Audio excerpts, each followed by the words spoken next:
Alors, en ligne. il est marqué dans la paracha de Korach. Vaikar Korach ben Itzhar, donc a pris Korach, ben Itzhar ben Kat ben Lévi, qui était fils de Itzhar, fils de Kat et fils de Lévi, Vadatan Vaviram, il a pris avec lui Datan Vaviram, qui étaient les enfants d'Eliav, et On ben Pelet, qui étaient les enfants de Réhouven. Et il a pris. Alors Rachid explique, ça veut dire quoi qu'il a pris? Ça veut dire qu'il s'est pris lui-même. Ça veut dire qu'il s'est marginalisé, il s'est mis de côté.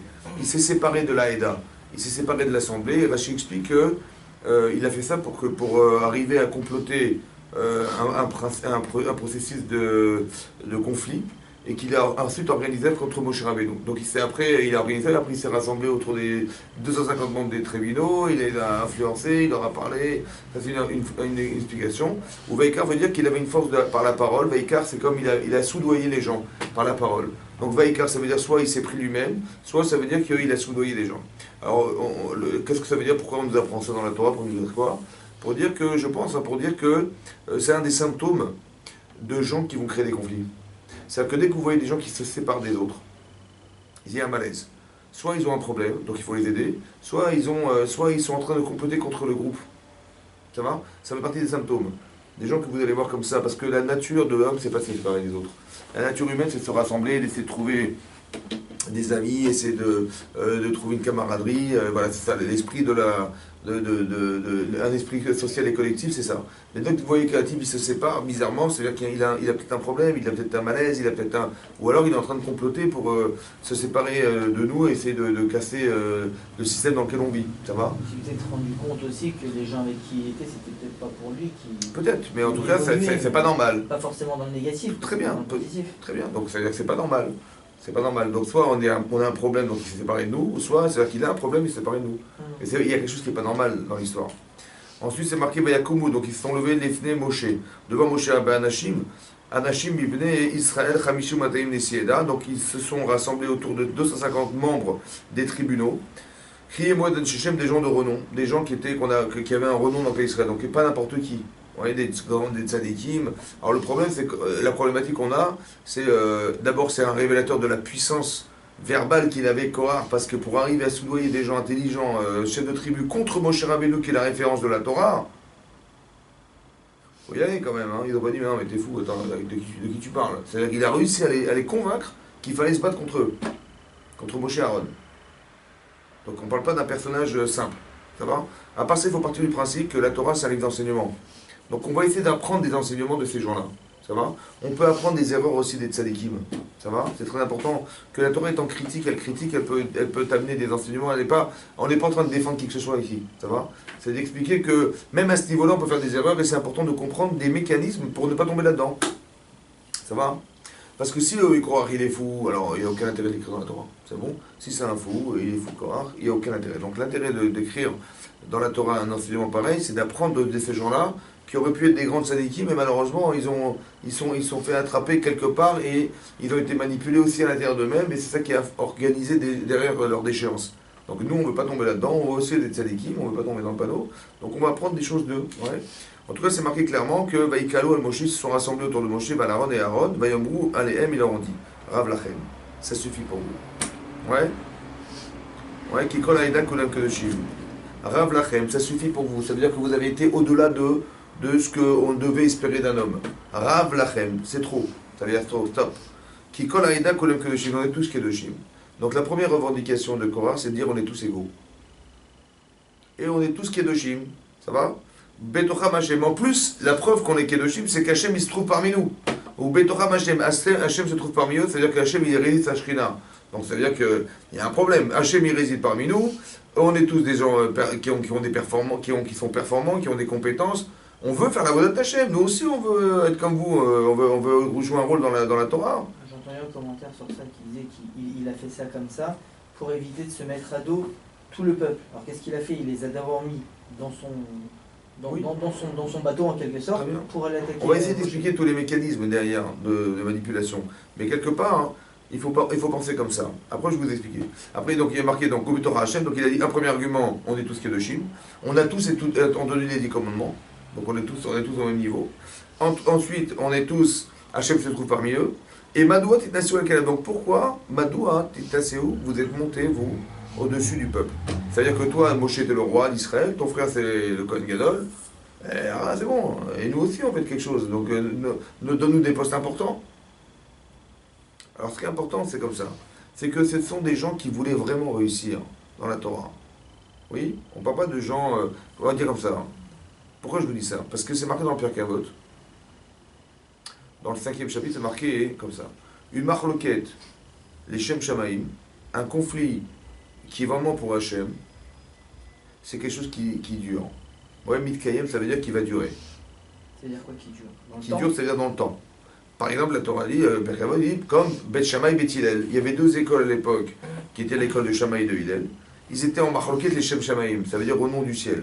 Ils ne faisaient pas pour leur intérêt personnel, il n'y a pas de conflit d'intérêt, de conflit de personnes. Ça va? On peut se disputer des fois sur un sujet, mais en vérité, on se dispute pour entre nous, quoi. Vous avez compris? On dit non, ça s'appelle les Shem Shamim, Sofa et Kayem. C'est quelque chose qui durera. En fin de compte, ça durera. Vous verrez que dans l'histoire, ça va durer. Mais une marloquette qui n'est pas les Shem Shamaim, qui n'est pas au nom d'Hachem et de la Torah, En Sofa et Kayem, elle ne durera pas. Alors, ça veut dire quoi, pas les Shem Shamaim? Ça veut dire quoi les Shem Shamaim et ça veut dire quoi, pas les Shem Shamaim? C'est pas les Shem Shamaim, c'est qu'on en tire un intérêt, un profit derrière. Un profit derrière.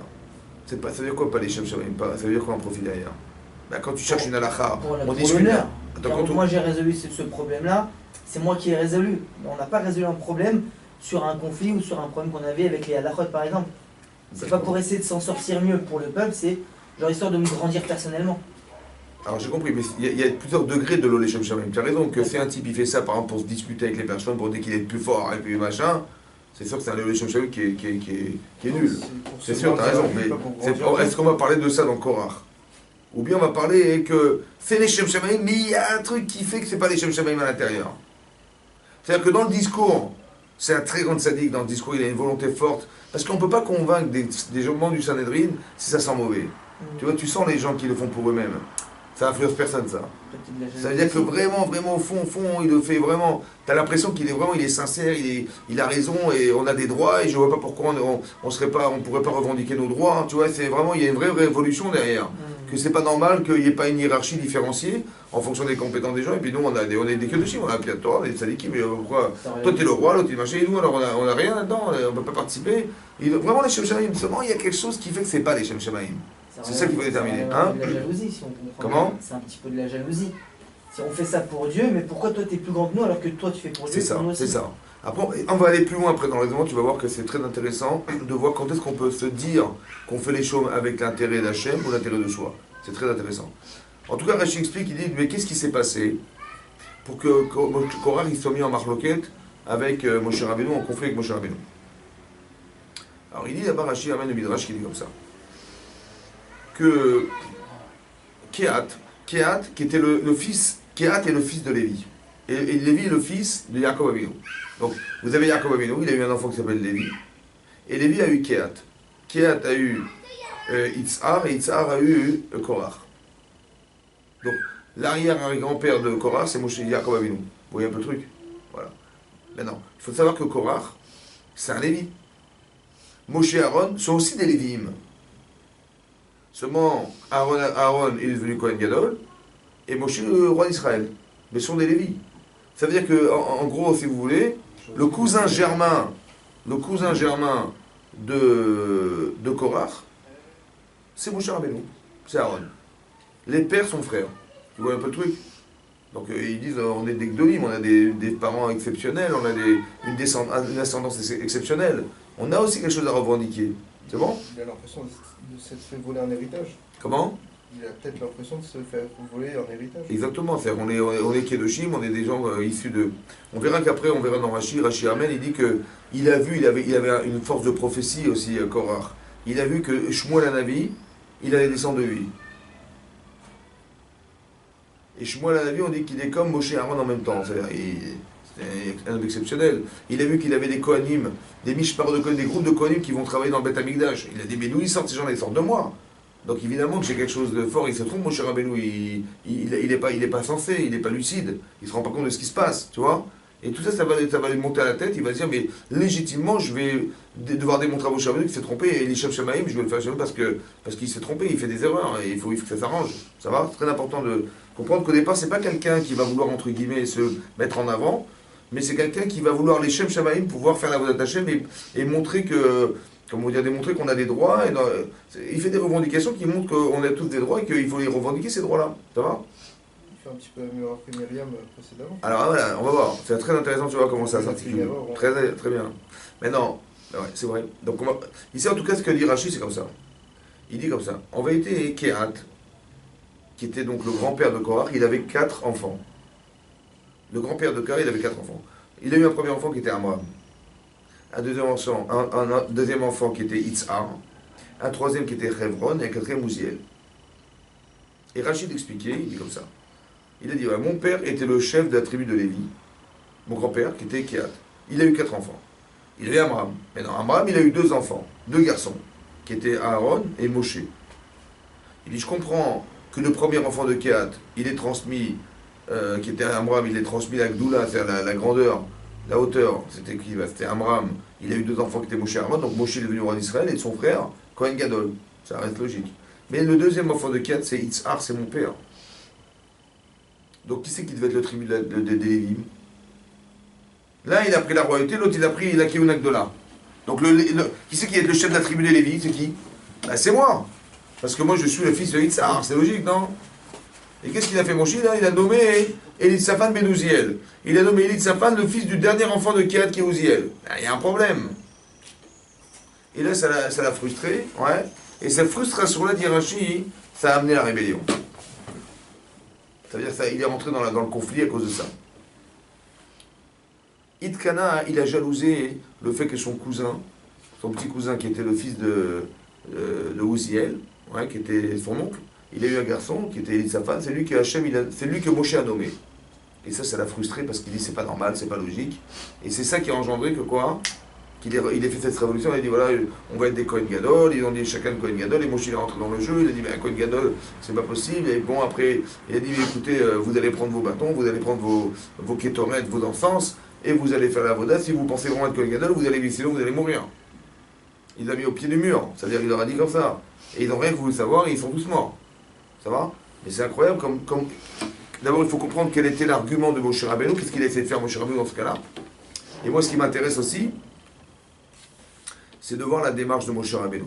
Regardez. Il n'y a que ses enfants qui sont sortis. Hein? Ouais, il a 3 enfants qui s'en sont sortis. 3. Et ces 3 enfants de Korach, c'est eux qui ont engendré la descendance de Korach. Lui, croyez en vérité, ça venait de qui? De lui. En fait, ça venait pas de lui, ça venait de ses enfants qui ont fait tchouva. À cause de sa faute. Donc il a même été trompé par sa prophétie. C'est marqué Vaishma Moshe Vaipol Alpanav. Dès qu'il a entendu ça, Moshe, quand ils ont dit ça, il est tombé sur sa face. Il explique, Rachid dit comme ça. Il a dit déjà, c'est la 4e fois qu'il faute. Ils ont fait, quand ils ont fait le veau d'or, il fallait que je trouve un argument pour les sauver.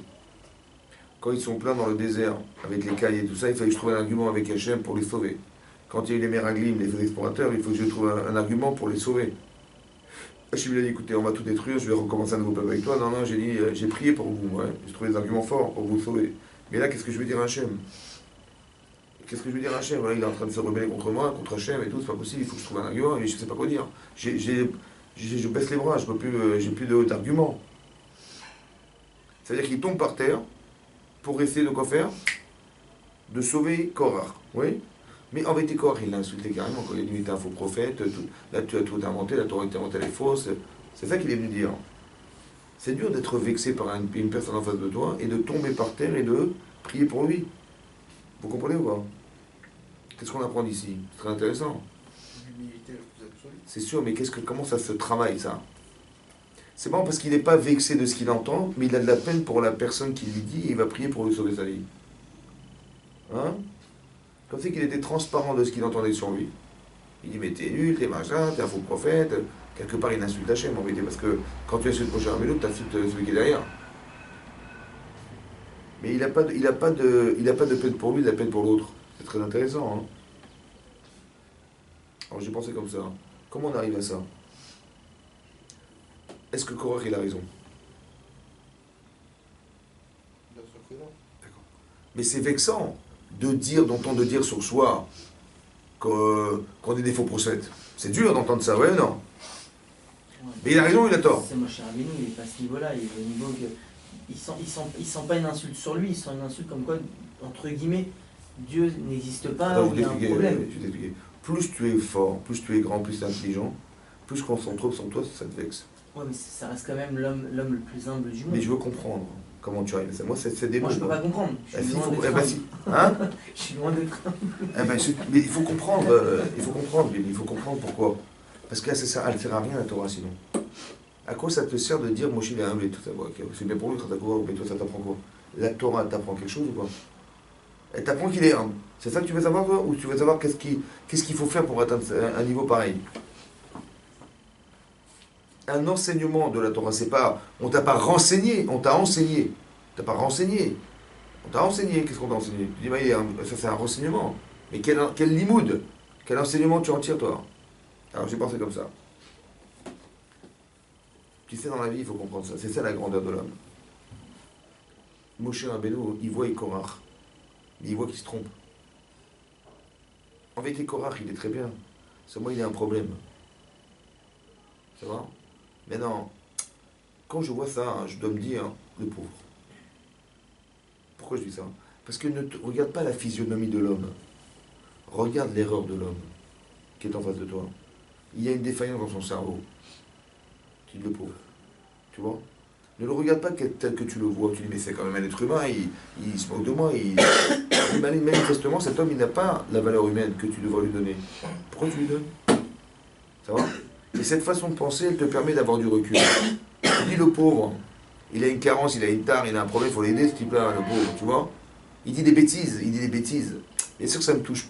Tu entends ça devrait te toucher. Je dis oui, d'accord, mais j'entends. Mais si ça avait été un type cohérent qui m'avait dit une chose pareille, je dis d'accord, mais là, manifestement, il n'est pas cohérent, ce monsieur, il a un problème. Tu vois ou pas? Parce que tu vois un fou dans la rue, tu vois un clochard, il se roule par terre avec une bouteille de vin dans la bouche, et il dit viens, on va se saouler tous les deux. Tu dis, ah, comment il m'a parlé, tu vas te fâcher? Tu vas te fâcher? Non, tu dis, bah, le pauvre, c'est un clochard, il dit des bêtises. Mais en vérité, quelque part, l'autre aussi, il est sous quelque part. Ah, il n'apparaît pas sous parce que tu vois comme ça, il a l'air de te dire des choses, il a l'air d'être clair dans sa tête, mais en vérité, il est sous quelque part. Il n'est pas manipulé par quelqu'un d'autre. Comme l'autre, il se saoule, il n'est pas manipulé par quelqu'un d'autre. En vérité, entre le clochard et lui, il y a une nuance, bien sûr. Mais quelque part, il y a quelque chose qui l'a enivré pour dire une bêtise pareille. Pourquoi tu vois la cohérence de l'homme et tu ne vois pas la conscience de l'homme? Et quand tu vois la conscience de l'homme, tu dis, bah le pauvre, si je peux t'aider, dis-moi. Tu vois le clochard dans la rue, tu dis, bah si je peux t'aider, dis-moi. Mais c'est pareil, tu comprends? L'humilité, c'est de dire, mais en vérité, il ne m'a pas parlé. Parce qu'il a pourquoi?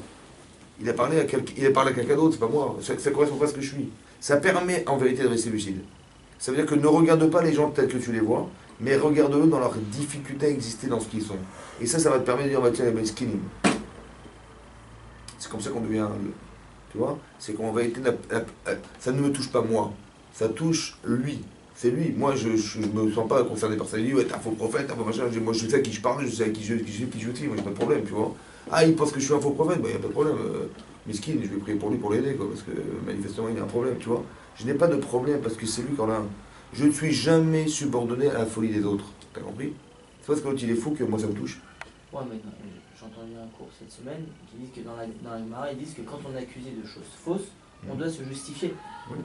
Donc Mais là, ça, concrètement, il se justifie. Mais est-ce pas. que ça me vexe? Est-ce que ça me vexe? Je veux me venger, je veux lui casser la figure.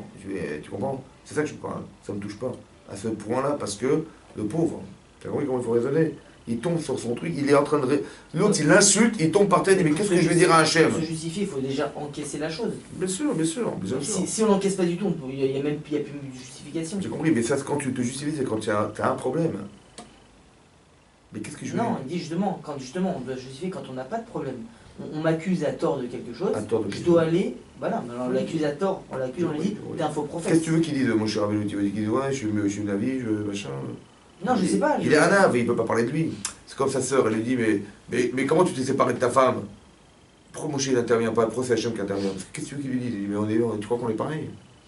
Il ne peut pas lui dire ça, tu comprends? Donc il est obligé de faire intervenir quelqu'un d'autre, c'est Hachem qui va intervenir, c'est pas lui qui intervient. C'est très intéressant de voir qu'il y a des situations dans la vie où quand tu n'es pas obligé de t'expliquer parce qu'il quand tu vas t'expliquer, tu vas montrer que tu es différent des autres et que tu es plus grand que les autres. Et ça, il ne peut pas le dire. Ça se fait pas, donc il va rien dire. Mais son humilité révélatrice que c'est Hachem qui doit intervenir. C'est comme ça qu'il faut penser dans la vie. Tu dis, mais, mais c'est pas juste, c'est pas normal, elle dit des bêtises, machin, je vais me battre, je vais prouver que... Mais non, tu vas malheureusement être obligé de te mettre en avant. Et ça, c'est pas ton but. Donc tu laisses les choses, Hachem, il se débrouillera. C'est pas ton problème. T'as compris? Et ce qui est intéressant, c'est de voir comme ça. Il a jalousé son petit cousin. C'est ça que dit Rachid. Et qu'est-ce qu'il a revendiqué? D'être Kohen Gadol. Ça va? Qu'est-ce que tu apprends ici? En vérité, il a demandé quelque chose qu'il ne voulait pas. Au départ, il voulait quoi, lui? Il dit, mais logiquement, j'aurais dû être le chef de la tribu de Kéhat. Il voulait être à la place de son petit cousin. Il voulait être un chef de la tribu des Lévi. C'est ça qu'il voulait. Ah, tu m'as pas donné ça. Je prends plus. Je vais tout casser. Ça va? Donc, qu'est-ce que tu apprends de là? Il faut demander plus pour avoir moins. Il faut demander plus pour avoir moins. Qu'est-ce que tu apprends de là? Que dans la colère, on demande n'importe quoi, on fait n'importe quoi. Non, mais j'ai compris, mais qu'est-ce que tu apprends de là? En vérité, est-ce que c'est ça qu'il voulait? Un type, il te dit, je vais être Kohen Gadol. Mais c'est pas, il veut pas être Kohen Gadol, lui. Il aurait voulu être quoi? Chef de la tribu. Donc tu vois, si toi tu te dis, mais là, mais tu seras jamais Kohen Gadol, tu dis n'importe quoi. Je me suis trompé dans ma démarche. Parce que c'est pas ça son problème. Tu comprends ça? Il y a des gens, ils vont te demander des choses, mais c'est pas ça qu'ils veulent en fait. C'est parce qu'ils ont demandé ça à cause du fait qu'on les a pas respectés un jour. Donc toi, il faut pas essayer de lui expliquer ce qu'il revendique parce que c'est pas ça qu'il veut. C'est pas ça la source de son problème. T'as compris ce que dit Rachi ou pas? Ça veut dire que caché derrière une revendication, il y en avait une autre qui n'a pas été comblée, et la frustration de ne pas avoir reçu, ça l'a poussé à devenir à demander la Kivnak de là. Maintenant, comment je vais savoir, moi, que le type, quand il me parle en face de moi, c'est pas son problème, c'est un autre problème qu'il a? Comment je vais savoir? Je suis marié. Hein? C'est un problème de couple, ça. À part ça, c'est sûr ça. T'as vu, des fois c'est des faux problèmes, comment tu vas savoir? Elle te parle ou il te parle d'un truc, il dit, ah, c'est pas normal, machin, en vérité, c'est pas ça le problème, en vérité c'est un truc... autre chose. Ah, comment tu vas le savoir? C'est juste un prétexte. Comment tu vas le savoir? Comment on va savoir? Ah oui. Se remettre en question. La remise en question constante. Mais comment tu vas le savoir que c'est pas ça qu'elle veut la personne, mais c'est autre chose en vérité? Mais non, comme tu l'as frustrée, elle va demander pire, elle va demander 1 million, elle va demander... Tu sais pourquoi? Comment je vais savoir? Bah, est-ce que c'est logique ce qu'elle demande? Courir, c'est logique? Il y a combien de Kohen Gadol? Un seul. Et là, il y a combien maintenant? 250. 151. Ouais, C'est normal. T'as compris? Quand tu vois que c'est pas logique, quand tu vois que la personne elle se rebelle contre moi, quand tu vois que ce qu'elle elle prétend c'est pas normal, tu dis ah c'est pas ça, c'est autre chose. T'as compris? Ça veut dire que tu raisonnes en disant hein, je ne lui ai pas donné ça, elle va se venger la personne contre, elle va me demander pire. Tu vois? Et ne t'acharne pas sur ce qu'elle te dit, ça sert à rien. Essaie de comprendre qu'elle dit ok j'ai compris, donc c'est quoi ton problème? Tu sais ce qu'elle t'avoue que finalement c'est pas ça. Par exemple, je donne un exemple, vous allez comprendre. Un jour, Hachem il a dit à Moshe Rabbeinu, allez, c'est l'heure, il faut libérer les d'Israël. Ouais. Qu'est-ce qu'il a dit Moshe Rabbeinu? Il dit, mais ils vont pas me croire. Loyaminoui. Je vais y aller, machin, ils vont jamais me croire. Bon. Hachem dit, bah, c'est simple, bon écoute, il n'y a pas de problème, prends ton bâton, il va devenir serpent, et prends ta main, mets-la dans ta poitrine, il va devenir lépreuse, et ils verront les signes, et ils comprendront que tu es un homme spécial, et ils vont t'écouter. Il dit, ouais, mais qu'avec paix, qu'avec de la jaune, je bégaye. Je ne vais pas arriver devant eux, devant Paro, je vais bégayer, et je vais être ridicule, tu vois. Il dit, je ne pourrais pas y aller. Il dit, mais c'est qui rend aveugle? C'est qui rend sourd? C'est qui rend muet? C'est moi. Non, t'inquiète pas, je serai avec toi. Alors il dit, bon, et après il dit, bon, Chalard, des Chalard, envoie Aaron, mon frère. Parce que mon frère, il est plus âgé que moi, Aaron, et il est aussi prophète que moi, donc je ne vois pas pourquoi je prendrais sa place. Et là, Hachem, il s'est mis en colère, il dit, mais tu rigoles, il était très heureux que ça soit toi, pourquoi tu veux pas, tu pensais qu'il allait prendre ta place, qu'il pensait de toi que tu allais prendre sa place, tu l'as mal jugé, voilà. Ça va? Maintenant réfléchissez 2 minutes. En vérité, pourquoi Moshe l'a refusé? Parce qu'il ne voulait pas prendre la place de Aaron. Donc quand il a dit au départ, mais ils ne vont pas me croire. Quand il a dit, mais comment vous dire, je bégaye. En vérité, c'est parce qu'il n'avait pas envie d'y aller. Parce qu'il ne voulait pas prendre la place de son frère. Il ne voulait pas vexer son frère. Donc qu'est-ce qu'il a prétexté? Il n'a pas osé dire c'est mon frère. Il a dit, je ne sais pas parler, je ne sais pas machin. C'est vrai ou pas? Pourquoi Hachem, qui savait lire dans ses pensées, il ne lui a pas dit, attends, quand tu m'as dit au départ, il m'a dit ils vont pas me croire, tu dis attends, je sais pas que c'est Aaron. Il savait que c'était Aaron ou pas Hachem. Pourquoi il n'a pas arrêté sur le champ? Pourquoi il a laissé parler qu'est-ce qu'il lui a vu Aaron? Faut que ça sorte de sa bouche. Pourquoi? Pour qu'il se rende compte que ça sert à rien de tourner en rond. Je sais ce que tu veux, je sais où tu veux aller, quoi. J'ai compris, mais pourquoi il n'a pas dit à toi, tu me prends pour un idiot quand même, je sais ce que tu penses. Je sais que tu penses à cause de ton frère Aaron. Pourquoi il n'a pas arrêté sur le champ? Il dit non, mais attends, mais je sais que c'est Aaron, qu'est-ce que tu me racontes? Comme nous on fait des fois. Quand tu sens des trucs, tu dis attends, tu crois que j'ai pas senti ton truc? Allez, Il faut laisser parler jusqu'au moment où la personne se raisonne elle-même. Pourquoi? Pour se mettre face à ses décisions et face à ses vrais problèmes. Parce que des fois, on va se trouver toutes les excuses du monde, jusqu'au moment où on les a toutes sorties, et on se dit, bah finalement, oui, c'est ça, bon, ok, j'essaie de trouver la solution sur ça. J'ai compris. C'est vrai ce que tu dis. Mais je veux dire que des fois, ça c'est quand tu l'as compris. Mais quand tu l'as pas compris, tu dis, je comprends ce qu'il veut. Je vais expliquer un truc. Hachem, il dit, je veux dire, voilà, vous êtes mon cher Rabbeinu, ça va? Voilà, et Hachem, il vient vous voir, il dit, Mathieu, voilà, tu as une mission d'aller sur le Israël, voilà, vous avez une mission d'aller sur le Israël.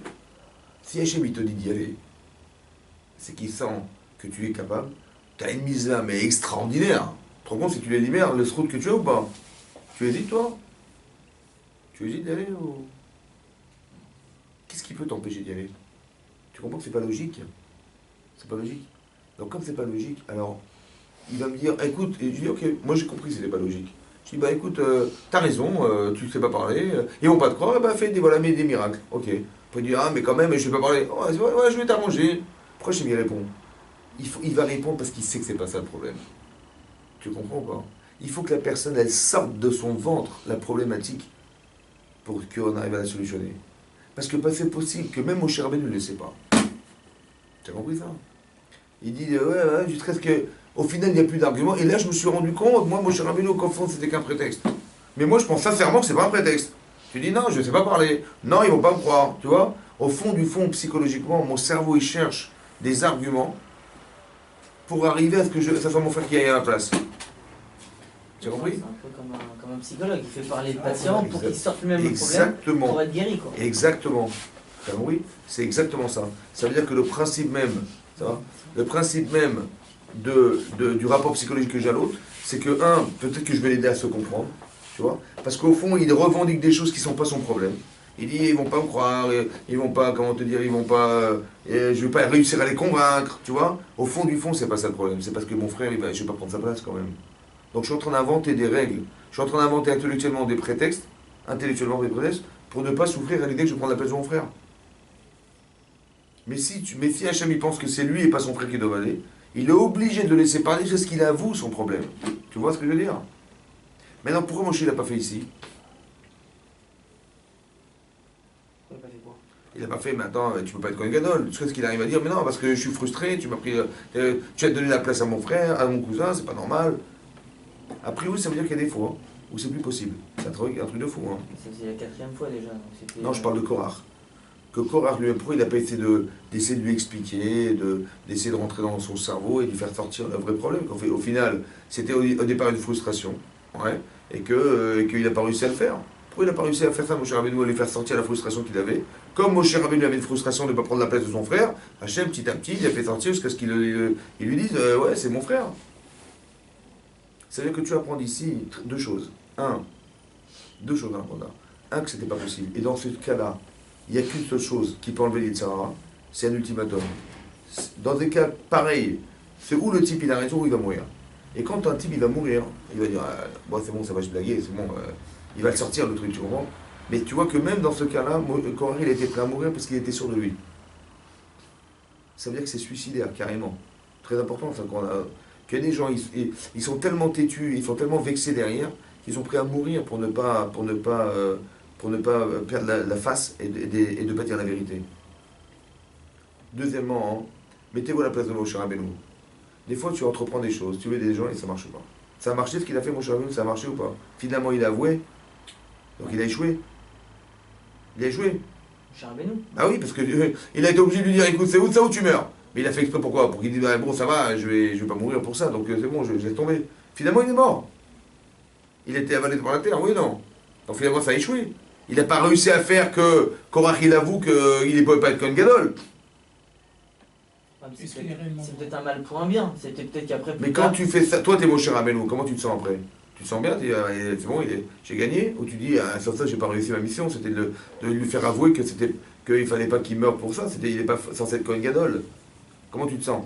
C'était peut-être qu'il avait, entre guillemets, plus de foi envers Dieu, parce que concrètement, il... Je parle pas de ce que Korah ressent, je te parle pas de ça, je te parle de toi qui est Moshe Rabbeinu. Tu vois que ta démarche, elle n'a pas marché. Mais quand il voit qu'il est au bout de la ligne, il n'y a plus rien au bout. Ça sert à rien qu'il a essayé de convaincre quelqu'un pour qu'il retombe plus tard, et ainsi de suite, et ainsi de suite. Donc qu'est-ce que tu apprends de là? Par exemple, des fois, ça t'arrive pas dans la vie, un type il demande un conseil, tu vois qu'un type il a un problème, et tu lui parles, et tu machin, et puis finalement, il n'a pas fait ce que tu as fait. Et il n'a pas fait ce que tu as dit, il t'avait écouté, comment tu te sens? Non, en plus, j'ai fait mon max, c'est lui. Hein? J'ai fait mon max. C'est pas évident, hein, pas évident. Parce que quand c'est des amis, c'est des gens proches, des machins, tu vois qu'il a pas finalement, il a pas écouté ce que tu as dit, et ça n'a pas marché, tu dis peut-être j'étais pas la bonne personne, peut-être qu'il aurait dû voir quelqu'un d'autre, peut-être je me suis mêlé, j'aurais pas dû me mêler, ça peut pas t'arriver ça dans ta vie. Hein? Alors qu'est-ce que tu dois ressentir aujourd'hui? Qu'est-ce que tu apprends de là dans la Torah? Tu apprends d'ici qu'en vérité, c'est n'importe qui au monde n'aurait pas pu faire. T'as compris? Tu ne dois pas avoir de frustration des fois parce que tu as été au bout des choses. Ouais. Que le type il n'a pas écouté, c'est son problème, c'est plus le tien, c'est ça qui est fou. Tu vois, tu pourrais te dire, bah, peut-être je ne suis pas la bonne personne. Il y a des gens, ils sont tellement butés que c'est carrément suicidaire. T'as compris? C'est ça qui est marqué ici. Peut-être que Moshe peut dire ça, mais pas nous. Peut-être que Moshe, par exemple, face dans une situation où nous, on serait à... Non, mais ce que tu apprends des fois dans ta vie, c'est pas un problème de compétence. C'est que c'est l'autre qui est buté. Tu comprends ce que je veux dire? Il est tellement têtu, buté, machin, il n'y a rien à faire. Tu vois qu'il y a des gens, ils sont acharnés, ils veulent rien savoir. Il est tellement, son histoire est tellement puissant derrière, que c'est tellement plus fort que lui qu'il ne pourra jamais t'entendre. Donc ne te reproche pas de ne pas avoir été compétent, parce que de toute façon, c'est impossible, il fait un mur. Ne n'aie pas de frustration, c'est un mur. Tu vois? Il y a des gens, tu vois bien que tu essaies, machin et tout, tu vois bien que le type, il ne veut rien savoir, il est vraiment buté, il ne veut rien savoir, comme lui, il est buté, tu vois?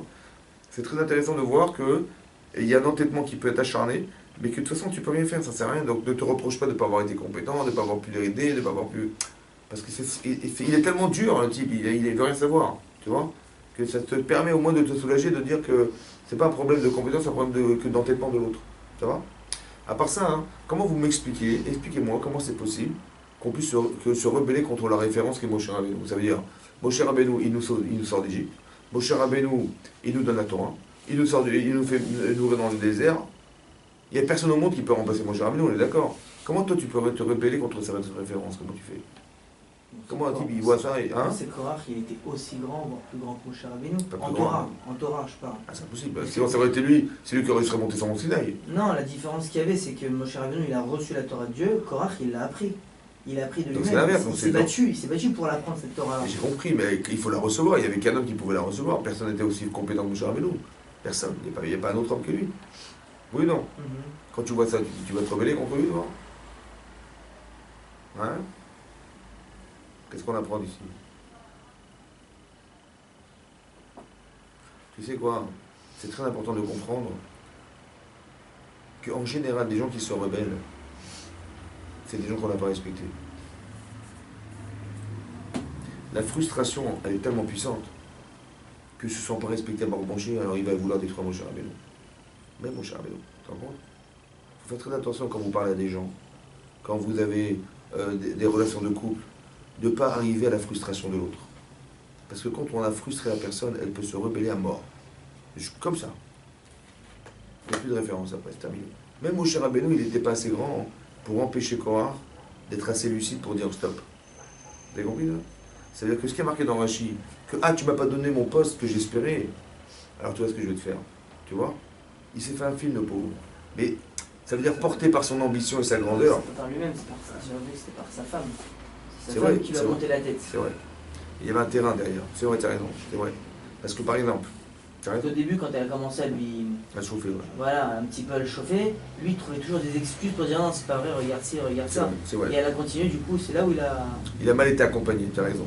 Parce que c'est marqué dans la Midrash Rabbah, hein, comme ça, que les Lévi'im, ils étaient complètement rasés. Vous savez, on les rasait complètement de haut en bas, même les sourcils, tout. Ah oui, oui, rasés, il n'y a plus de poils sur eux. Et quand il est rentré à la maison Korah, sa femme elle a vu, elle n'a pas reconnu. Elle dit, c'est quoi, qu'est-ce qui t'est arrivé? Je dis, ben voilà, Moshe, on est des Lévi'im, on n'a pas de poils sur nous, il nous a rasé complètement, de haut en bas, plus de poils sur la tête. Plus de poils sur rien. Il a dit, mais tu te rends compte, mais t'es ridicule, mais c'est quoi, qu'est-ce qu'il a fait? Il dit, attends, c'est pas fini, il m'a pris, Aaron, il m'a pris, il m'a soulevé en l'air. Mon cousin, il m'a pris, il m'a soulevé comme ça, Téloufa, il m'a, vraiment un pantin, quoi. Et elle a commencé à se moquer de lui, elle dit, mais tu vois pas qu'il se moque de toi, Moshe? Il dit, mais non, et puisque lui aussi s'est rasé. Il dit, mais attends, tu penses bien, il va pas te rendre ridicule s'il lui fait pas, il va dire. Moshe Aaron aussi, c'était un verbe, compris? Oui, parce qu'il était. Oui, c'est des Lévim. Il a dit, mais tu vois bien qu'il s'est moqué de toi. Il dit, non, il s'est pas moqué de moi, parce que lui-même il l'a fait. Je dis, bah, bien sûr qu'il l'a fait. S'il le fait pas, il te le fait toi, c'est sûr que tu vas te rendre compte de la supercherie. Donc il s'est moqué de toi, quoi. Ils se sont même rasés pour vous ridiculiser. Pourquoi on garde d'abord qu'aujourd'hui, hein? Si eux n'en avaient pas? C'est les Lévim. C'est une avoda des Lévim. Il ne rien qu'il fasse écran entre lui et. Sur la tête, il y a certains endroits des cheveux. Comment? Il rasait, c'est juste un endroit des cheveux. Tout rasé, tout. Il n'y a plus rien. Plus rien, aucun poil sur le corps. Non, je crois justement, parce que j'ai vu un truc sur le Kohen Gadol. Qui avait les cheveux. On parle des Lévim. Les Lévim. Il s'était pas considéré. Lui, il était pas rasé, le Kohen Gadol. Parce que ça coupe les cheveux. Il se coupait les cheveux. Les cheveux coupés, mais il avait les cheveux qui retombaient juste au niveau de son crâne. Ouais, mais la voda des Lévim, okay, c'était ça rasé. Maintenant, elle l'a ridiculisé. Elle a dit, tu es ridicule, tu vois. Moshe se moque de toi. Et c'est à chaque fois, il dit, mais dis-moi, qu'est-ce que vous avez appris au Beth Midrash? Sa femme, elle lui dit, qu'est-ce que vous avez appris? Elle dit, ben, on a appris qu'il faut mettre des tzitzit et mettre un fil bleu dans le tzitzit. Il dit, dis-moi, ici, je te mets plein de fils, et je te fais un tissu, un vêtement, à quatre coins, tout bleu. Ouais.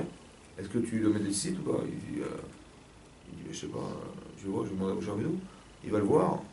Et il lui dit, ben voilà, et si le talit il est tout bleu, est-ce qu'il faut mettre des tzitzit bleus? Il a dit, bah oui, bien sûr. Il dit, je comprends. Alors, il dit, je comprends pas. Si déjà un talit tout blanc avec un seul fil bleu, ça suffit, alors un talit tout bleu, t'as pas besoin d'un fil blanc, évidemment. Un fil bleu, ça sert à rien. Tu vois, il a commencé à faire des raisonnements. Hein. Et après, elle a dit, dis-moi, pose la question, dis-moi, si j'ai mis il y a une chambre pleine de livres de Torah, il faut mettre une mezouza ou pas? Il a dit, bah oui, bien sûr.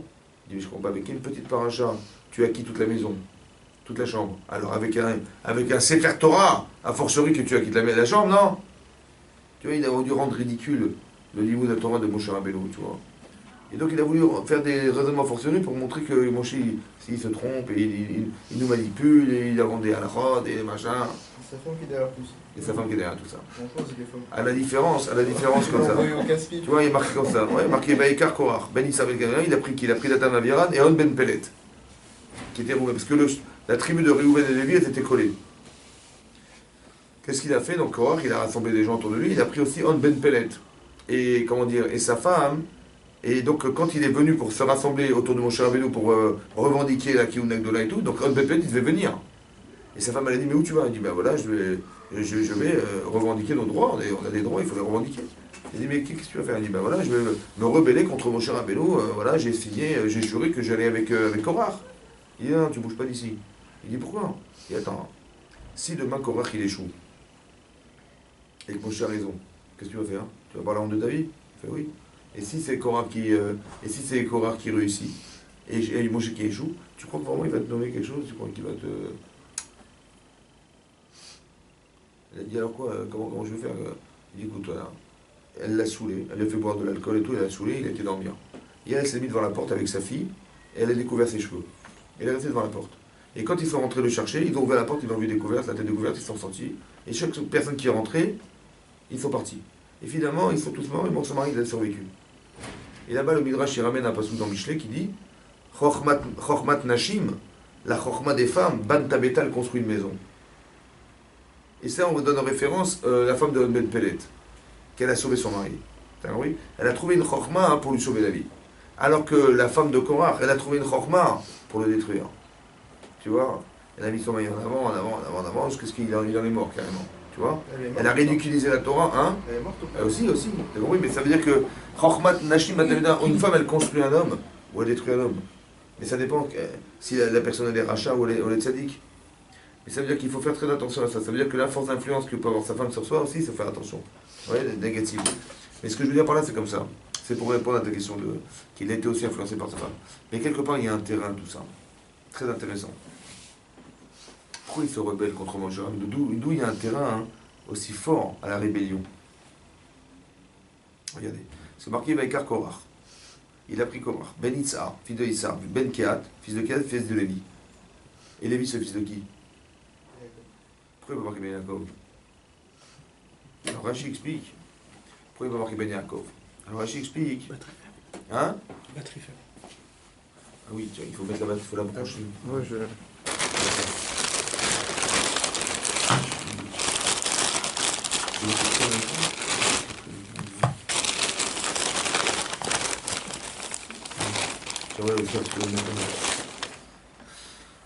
Il dit pourquoi? Parce qu'il n'y a pas marqué Ben Yaakov. Pourquoi il n'y a pas marqué Ben Yaakov? Alors Rashi explique pourquoi. Il dit comme ça. Et Véloïs qui a Ben Yaakov, il n'a pas mentionné fils de Jacob. Il dit chez Bikesh Yaakov Rachamim Alasmo. Parce que Yaakov Avinu, il a su en prophétie que Korach allait naître et qu'il allait se revoler contre Moshe Rabbeinu. Il a dit ne mentionnez pas mon nom. Shelo Izacher Shemo al Machlotan. Pour ne pas qu'on rappelle mon nom sur la Machloket. Chez Neymar, Bik Alam al Tachat Kevodi. Dans la rassemblée, ne mentionne pas mon honneur. Ve'echad Iskar Shemo al Korach. Ouais. Aloucha Midoam. D'accord? Maintenant, comment c'est marqué? Parce que dans la parasha de Vaïchi, c'est pas comme ça.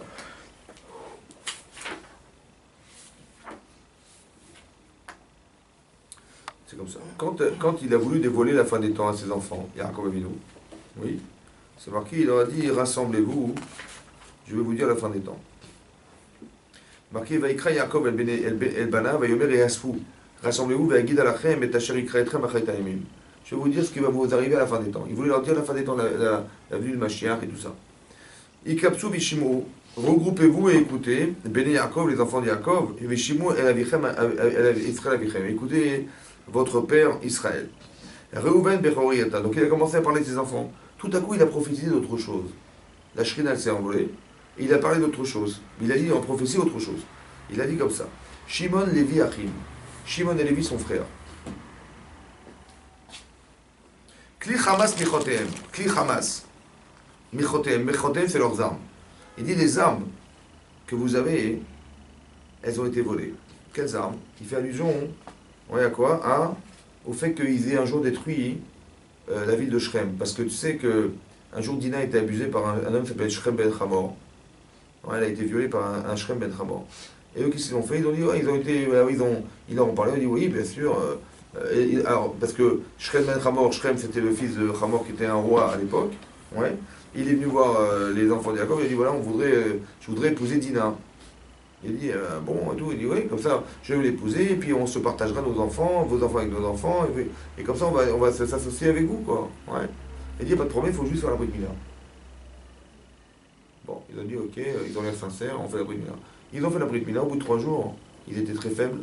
Ouais, ils sont rentrés, Shimon et Lévi sont rentrés en ville, ils ont tous tué. Et ils ont pris le butin, les machins. Et ça a déplu à Jacob, il dit, qu'est-ce que vous avez été faire là-bas? Il a dit, voilà, il dit, notre sœur, c'est pas une prostituée, voilà, ils ont abusé d'elle, qu'on va se laisser faire.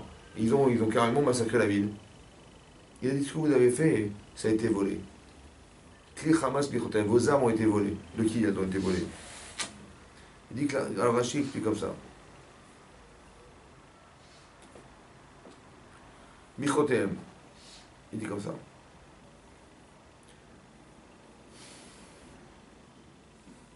Voilà. Umanut zo shel retzicha, ce métier que vous avez emprunté, entre guillemets, cette façon de faire, qui est d'assassiner les gens, Hamas ou Biyadechem, ça a été volé entre vos mains. C'est un vol, vous avez volé un objet. Bebirkat shel Esavi, ça c'est la bracha de Esav. Qu'est-ce qu'il a dit à Yitzhak à Esav? Il a fait une bracha, n'est-ce pas? Il a dit, ou becher becha tichye, tu vivras par le sabre. Le crime, la violence. Tu vivras avec. Il dit, mais ça, c'est pas de chez nous, ça c'était la bracha qu'Yitzhak, mon père, il a donné à Esav.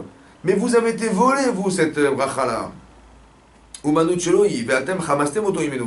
avez volé cette bracha, parce que vous avez exprimé de la violence comme lui, il aurait dû faire, mais c'est pas de chez nous. C'est Yaakov qui a volé la bracha de base. Comment? C'est Yaakov qui a volé la bracha de base. Il a pris la bracha qui lui revenait en vérité. Parce que pourquoi? Parce que Yaakov, il a récupéré la Bechora de son frère. Ah, mais à ce moment-là, Il a récupéré la bracha de son frère. Il n'a pas béni dans ce sens-là. Comment? Est-ce qu'à ce moment-là, Yitzhak... Yitzhak, il voulait bénir qui? Yitzhak, il voulait bénir qui? C'est ça. Mais non, Esav, il a vendu son gros d'aînesse. Oui. Et il a forcément vendu le droit d'aînesse, c'est-à-dire le fait d'être un Bechor dans le clan d'Israël. Ouais, mais à ce moment-là, est-ce que Yitzhak, au moment où il l'a béni en pensant que c'était Esav, ne l'a pas béni dans le sens où tu vivras de ton sabre? Il n'a pas prononcé ces paroles-là à ce moment-là? Non, tu confonds. Il a donné le bracha à Yaakov, il pensant que c'était Esav. Mais quand il s'est vu, il a vu la supercherie, et qu'il a vu finalement la bracha, elle était revenue à Yaakov, la bracha qu'il devait donner à Esav, il a dit Baruchier, qu'il soit béni. Après son fils Esav, il a dit mais moi je veux une bracha aussi. Ah. Et c'est là qu'il a dit bah écoute j'en ai pas, après il a dit bah t'as pas une bracha papa, il a dit oui bah, je vais donner celle-là. D'accord. Il a donné la bracha du sabre. Donc il dit cette bracha qu'il a donnée à mon frère, elle ne nous revient pas celle-là. Vous l'avez volée, vous avez une attitude de criminel. Tu vois ou pas? Après il a dit comme ça, il a dit Besonam al-tabonavshi, dans leur secret que ne vienne pas mon âme. Ubik alam, et dans leur assemblée, al-techat kevodi, ne rassemble pas mon honneur. Ki be'apa margouish, parce qu'avec la colère ils ont tué un homme. Il parlait de Shrem ben Hamor. Au Birtsonam, et par leur volonté, Ikrouchor, ils ont déraciné un taureau qui était Yosef. Ça va? À cause de la colère. Il dit la colère. Alors il dit, Rachid dit que comme ça. Ubik alam, obe sodam al-tabonavshi. C'est quoi Sodam 1? Ah. C'est quoi Sodam? C'est quoi les secrets? Il dit Sodam, c'est Zibri ben Salou. Zibri ben Salou, un jour il va venir voir Moshe Rabbeinu, il va lui dire écoute, le chef de la tribu des Shimon, il va dire dis-moi, je peux épouser la princesse de Midian? Il a dit ne me dis pas que je peux pas parce que tu as épousé la fille d'Itro. Tu vois, il s'est rebellé aussi contre Moshe Rabbeinu. Et il a dit je ne veux pas m'associer à ça. Ni Bik Alam dans leur assemblée, c'est qui l'assemblée? C'est l'assemblée de Korah. Shou Mishifto chez Lévi. Donc il a fait ce qu'il a dit, il a dit je ne veux pas rassembler mon honneur, il dit je ne veux pas me retrouver là-dedans. Pourquoi? Parce que ce qu'a fait Lévi, ce qu'a fait Korach ne vient pas de moi. Ça a été volé de Lévi. Ça va? C'est Lévi en réalité c'est Lévi qui a engendré que Korach. Parce que la violence exprimée par Lévi, elle a engendré de la violence. Quelle violence? Que Korach il s'est rebellé contre Moshe Rabbeinu. Au départ c'est une violence physique. Mais ça devient une violence morale. Est-ce que vous comprenez ça? C'est un truc de malade. Hein. Ça veut dire que si tu ne te comportes pas bien physiquement avec des gens, c'est possible, hein, que les petits-enfants ils vont se rebeller contre Hachem. Tu comprends ça? La violence de sa descendance, il la prend sur la tête, Lévi? Ben oui, parce que la violence exprimée, en vérité, c'est une violence mal adaptée. Mais en vérité, au fond, la violence de Shimon et Lévi, elle est contre Hachem. Parce qu'il ne fallait pas faire comme ça.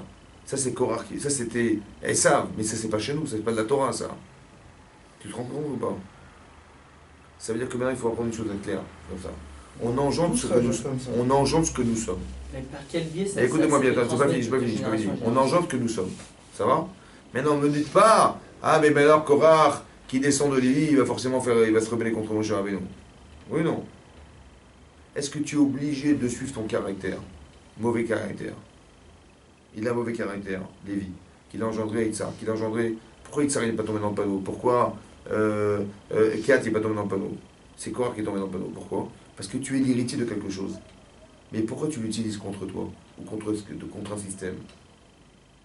Ça, c'est une chose qu'il faut comprendre. Deuxième chose qu'il faut comprendre. Ce que vous êtes, que nous sommes tous, nous sommes les héritiers de nos parents, nos grands-parents, arrière-grands-parents. Mais on hérite d'eux. On hérite de quoi? De tout ce qui est de bien et tout ce qui est de mal. Oui, non.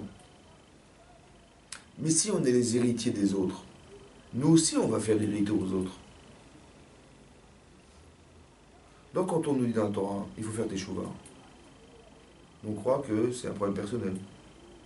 Tu dis, bah j'ai un problème, voilà, je fais des bêtises, des machins, j'ai des mauvaises pensées, je suis coléreux, je suis radin, je suis pas avenant, je suis pas j'ai pas d'empathie, j'ai pas de machin, voilà. C'est ça mes avérotes en fait. Après ça se régénère dans des actes, oui, mais en vérité c'est un problème de pensée, un problème de midot, un problème de tout ça, oui ou non? Donc quand je dis, bah écoute, il faut que je me corrige, je vais faire ce chouva, en vérité je me corrige personnellement ou je corrige globalement? Parce que même mes enfants ils ne seront pas touchés par ça. Tu comprends pas? Ça veut dire que ce que tu ne solutionnes pas chez toi, tu le transmets. Donc la teshuva, ce n'est pas de la religion. C'est un travail psychologique que tu fais et qui va te permettre de renvoyer sainement des valeurs à tes enfants et à tes petits-enfants jusqu'à ce que le Mashiach arrive. T'es compris ou pas? On aurait tous pu réagir comme Shimon et Lévi. Bien sûr, mais c'est une erreur. Tu l'apprends dans la Torah que ce n'est pas la violence qui va primer. Regarde le cas Israël, regarde dans la globalité. Est-ce qu'on est des gens qui se vengent? Je sais pas, il y a des attentats en Israël. Oui. T'as déjà vu des juifs qui vont faire des bandes machin qui vont massacrer les arabes dans les camps à Gaza? T'as déjà vu ça, toi? Pourquoi? Pourquoi? Ouais, tu m'as fait ça, je vais voir ce que je vais te faire. Ça n'existe pas dans le cas Israël, ça, c'est un truc de fou. Hein. Ça devient des avots, ça. On n'est pas des vengeurs. On est des gens intelligents. Ça veut dire qu'on sait bien que c'est pas ça qui va solutionner. Parce que tu vas les taper dedans, il va te taper dedans, on va se taper dedans. S'ils auraient tué rien que. S'ils avaient tué quoi? Shimon Levi, rien que celui qui l'a. Shrem Ben Hamor. Ouais. Ça aurait été. C'est pas la bonne démarche. C'est un truc de Non fou. plus. Hein. Il faut juger les gens. Il a eu tort, tu le juges. Après, si tu le condamnes, tu le condamnes un peu. Tu vas comme ça, tu fais du justice et tu viens, et tu, monsieur Zorro, il vient, il massacre la ville. Ça n'existe pas ça. C'est pas comme ça qu'on raisonne. S'ils avaient tué juste lui, il y aurait eu le roi qui se serait rebellé, ça aurait fait une guerre. Mais peu importe, c'est pas comme ça. Il a violé une femme, et ben on va le juger. Il y aura un jugement, il sera condamné, Mais jamais tu fais ça. T'as compris? Tu fais pas justice toi-même et tu fais de la roublardise et tu leur fais croire que tu es sincère avec eux alors que tu l'es pas. Tu vois, c'est voler des sables, ça. C'est ça la violence, t'as compris? Bon. Et bien ça amène à des gens qui vont un jour être dans la violence contre Hachem. C'est plus la mise en scène qui était mauvaise. Tout est faux. Là, le massacre. Vos armes, vous avez volé ces armes-là, cette façon d'être un criminel, ouais, ça a été volé des sables. Sache que c'est pas chez nous, ça. Donc il ne rappelle pas mon nom. Pas parce que j'ai honte, hein, dit Yaakov. C'est parce que ça ne correspond pas à ce que je suis moi. Ça ne vient pas de moi, ça vient de Lévi. Tu comprends pas? Très important qu'on comprenne la source des éléments, parce que il faut que tu saches d'où ça vient, parce que... Pourquoi tu vas savoir d'où ça vient? Parce que quand tu vas faire tes chouvas, tu vas permettre à ton arrière-grand-père de d'effacer sa faute. On ne corrige pas le futur, on corrige le passé en réalité, là, tes chouvas. Un truc de malade. Hein. C'est pour ça qu'il va marquer Yaakov. Regardez, j'ai trouvé une autre preuve aussi, une autre preuve. Plusieurs preuves, je vais vous prouver plusieurs preuves. La paracha de la semaine dernière. Les Meraglim, vous vous rappelez les Meraglim? Hein? Vous vous rappelez les Meraglim? Ok. D'abord, on a cité les Meraglim dans la Torah.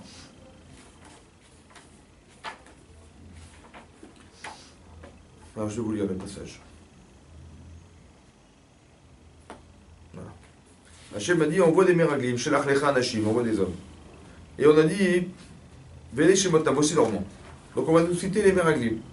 Les Maté Reuven, Shamoua Ben Zakour. De la tribu de Reuven, c'était Shamoua Ben Zakour. Les Maté Shimon, c'est Shaphat Ben Khouri. Les Maté Yehuda, Kaleb Ben Yefune. Les Maté Issachar, Igal Ben Yosef. Les Maté Ephraim, Oshéa Binoun. Les Maté Binyamin, Pati Ben Rafou. Les Maté Zevulun, Gadia Ben Sodi. Les Maté Yosef. Ou les Maté Ménaché, Gadi Ben Soussi, Vechoulé, Vechoulé. Ça va? Le Ramban explique ici, le Ramban il dit que pourquoi dans cet ordre-là? Parce que c'était des tzadikim par ordre chronologique. Hachem il a dit le plus grand tzadik c'était de la tribu de Reuven, après de Shimon, après de Yehuda, après de Issachar, après de machin. Vous avez compris? Mais non. Yehuda, hein, il a eu Kaleb Ben Yefune en troisième position. Kaleb Ben Yefune, il a fait de la Lachon Hara? Kaleb Ben Yefune, il a fait du Lachon Hara sur la terre d'Israël? Non. Mais il est troisième dans la hiérarchie. Il y avait des tzadikim plus grands que lui, qui étaient celui de Reuven et de Shimon. Ensuite, il est marqué les Maté Binyamin, les Maté Ephraim, Oshéa Binoun. Il est en cinquième position. Et Oshéa Binoun.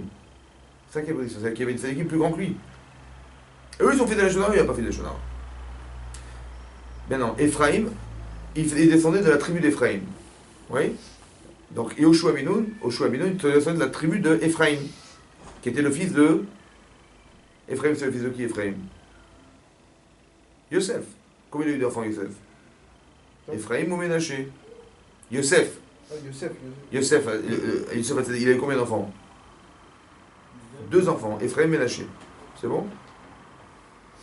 C'est marrant parce que on a dit Yoshua Ben fait partie de la tribu de Ephraim. Et quand on a dit Ménaché, on a dit Yosef, la tribu de Yosef, la tribu de Ménaché. Pourquoi on a mis Yosef dans la tribu de Ménaché qui a eu Gadi Ben Soussi? Pourquoi? Et on n'a pas dit la tribu de Yosef qui était Ephraim, Oshéa Binoun. Pourquoi on n'a pas dit dans la Torah? Pourquoi c'est pas marqué? On n'a pas rappelé Yosef dans Ephraim, on l'a dit dans Ménaché. Pourquoi? Alors que c'était ses 2 enfants. Et c'est la tribu de Yosef. Oui, non. Dans la paracha de Vaïshev, Moi, c'est marqué que quand Vaïchev Yaakov Beres Megorami, Beres Canaan, donc Yaakov il vivait en Eretz Canaan en Israël, et les Todot Yaakov, voici les descendants de Yaakov, Yosef, Ben Sheva Esreshana, Yosef avait 17 ans, Vayaroet Echav Vatson, il était berger avec ses frères du menu bétail, Veunach, c'était un jeune homme, Ve'et Bene Bilzba, Ve'et Bene Zilpa, Naché Aviv, ouais, il était accompagné des enfants des servantes, toujours des servantes, parce que ses frères ils se moquaient des servantes, en les traitant d'esclaves. Vayave Yosef et Dibatam Ra'a el Aviem. Il rapportait Yosef des mauvaises paroles. Dibatam Ra'a, Diba, des mauvaises paroles, el Aviem à leur père. En disant, tu vois, ils font des bêtises, ils mangent vers Minachai, des animaux vivants, ils sont soupçonnés d'avoir des mauvaises mœurs, tous ses frères. Et il a dit qu'il traite ses frères d'esclaves. Et Hachem, qu'est-ce qu'il a fait? Il a fait du Hachanara. Il a fait du Hachanara Yosef. Donc il a été vendu esclave. Parce qu'il a dit que ses frères étaient esclaves, c'était faux. Il a dit qu'ils étaient Rachid Bariot, soupçonnés d'adultère, la femme de Potiphar lui a couru derrière. Et il a dit qu'ils mangeaient vers Minachai, des animaux vivants, sans faire la shrita, et quand ils l'ont vendu, ils ont fait une shrita devant lui, et ils ont aspergé la tunique de sang, et ils ont fait la shrita devant lui, ils ont mangé devant lui. Donc il a vu que c'était la shrita. Oui, non. Il a fait de la shonara, il sait ou pas? Ses petits-enfants, ils ont fait de la shonara ou pas? Qui a fait de la shonara? Le fils de qui? De Ménaché, mais pas d'Éphraïm. C'est pour ça qu'on a mentionné que le problème du fils de Ménaché, qui était Soussi Gadi Ben Soussi, son problème il vient de Yosef, qui a fait de la shonara. Mais Yoshua Binoun, qui descend d'Éphraïm, qui est aussi le fils de Yosef, Éphraïm, lui n'a pas fait la shonara. Donc il a réparé le problème de son arrière-grand-père. Il y a un qui fait la shonara. Tu as compris ou pas? Il y en a qui a continué, donc Ouais. Il avait un problème de la shonara ou pas, Yoshua Binoun? Non. Bien sûr qu'il avait un problème. Parce qu'il descend de Yosef, il avait un problème. Mais il a surmonté ou pas? Il a fait tchouva. T'as compris? Fait la shonara. Alors que sur l'autre, il n'a pas surmonté, il a fait la shonara de son grand-père. Hein? Quelqu'un qui fait la shonara du coup. La tendance, la shonara, elle vient d'une tendance qui est peut-être un terrain organisé depuis longtemps. Est-ce que là-haut, il est blâmé de la même manière? Ouais. Ou alors, il est blâmé un petit peu moins parce que ça vient quand même du passé, c'est quelque chose qui a été retransmis. Bien sûr que c'est moins blâmé parce qu'il a un terrain sensible à ça. C'est pas lui qui l'a créé, on va dire. Exactement. Mais en vérité, est-ce que c'est pas que ça aujourd'hui? Tu n'es que le produit de quelque chose. Toi, qu'est-ce que t'es toi? En vérité, c'est très difficile de construire sa vie. Mais est-ce qu'on n'est pas finalement le produit de quelque chose? T'es le produit de l'éducation de tes parents, t'es le produit de la société, t'es le produit de la France, on est le produit de quelque chose. Et après de ça, tu fais quelque chose. À partir de quand tu commences à choisir? À partir de 18 ans, 20 ans. Mais tu n'es que le produit de ce que tu es, de tes choix. En fait, on est coupable que de ne pas réparer, en réalité. Ah, c'est ça. Moi, là, on pour n'est la pas tchouva, coupable des fautes qu'on fait, mais t'as que compris de pourquoi pas la tchouva, réparer. c'est un truc de fou? Hein? T'as compris? Parce que même ce que tu décides, en vérité, il y a un terrain derrière. C'est qui décide? Ils ont fait du Lachonara. C'est qui a décidé? C'est l'Yitzhara. C'est ça qui est dingue. Ils avaient un terrain au Yitzhara. Ouais. Il y avait un terrain au Yitzhara de Lachonara. Ils étaient productifs de Lachonara parce qu'au fond, c'est pas moi qui ai décidé, c'est l'Yitzhara qui m'a poussé. Mais là, il faut que je sache que c'est l'Yitzhara, c'est pas moi. Alors je dis non et je fais pas Lachonara. T'as compris ou pas? Parce que c'est ce terrain-là qui est sensible. Vous comprenez ou pas? Les tendances qu'on a dit bien, bizarrement, j'ai une Yitzhara sur ça, sur ça. Mais d'où ça sort? Tu comprends d'où ça vient? C'est sûrement ancestral. C'est que le travail qui n'a pas été fait, c'est toi qui dois le faire. Et tu continues, et tes enfants ils continueront peut-être, etc. Et c'est comme ça qu'on va arriver à la fin des temps à ce qu'il n'y ait plus d'avérote. Parce que ma tendance, elle n'est pas forcément liée à mes erreurs personnelles. Pas forcément. Tu as compris? Tu dis Zivri Metsalou, il descend de Shimon. Que Korah, il descend de Lévi. C'est-à-dire qu'il y a une faiblesse, une fragilité. Mais sache que des fois c'est Chazvé Shalom pire. Tu comprends ce que je veux dire? Eux, ils ont légitimement, ils ont fait la justice. Voilà, Shimon et Lévi, on a fait la justice. Bon, on l'a mal fait, on a fait la justice. Mais quand c'est faux, ça peut engendrer des choses catastrophiques derrière, que le type, il va carrément être contre, il va se rebeller contre la référence de Moshe Rabbeinu. Tu te rends compte? Ça veut dire, c'est énorme. Parce que la violence n'est pas menée à ça. Comme je vous ai dit une fois, je vous ai dit. Un jour, les petits-enfants de Noach, ils ont fait une tour de Babel. Ouais. Ils ont fait une tour pour se rebeller contre Hachem. Ils disent voilà, on va être indépendant. Vous savez quoi, on sait pourquoi il y a eu le déluge. Parce que les gens ils sont entrevolés, ils faisaient l'adultère. Nous, on veut pas d'adultère, on respecte les gens, on vole personne, on est béava, on s'aime tous et tout ça. Comme ça, Dieu pourra pas nous punir.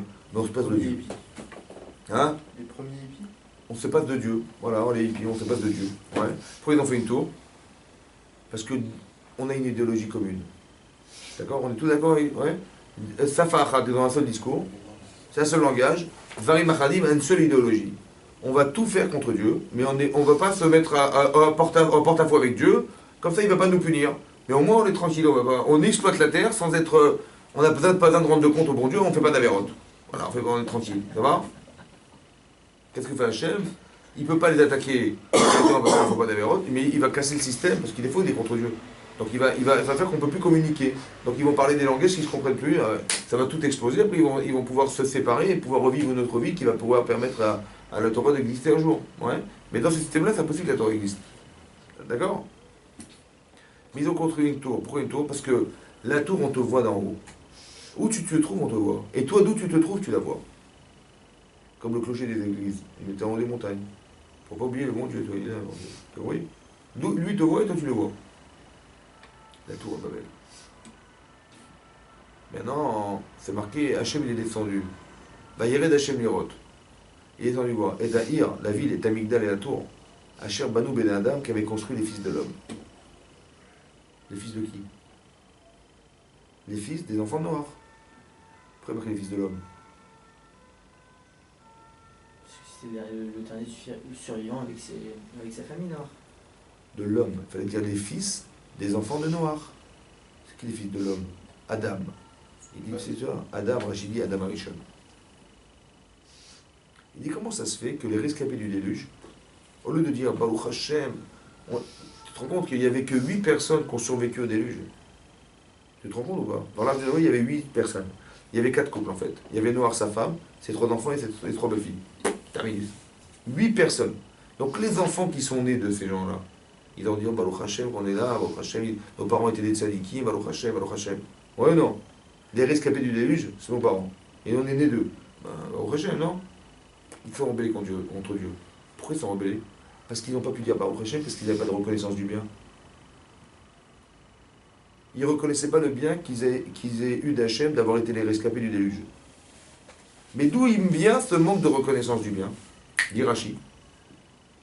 Et d'où il vient? Il vient d'Adam Arishon. Et Rashi explique là-bas.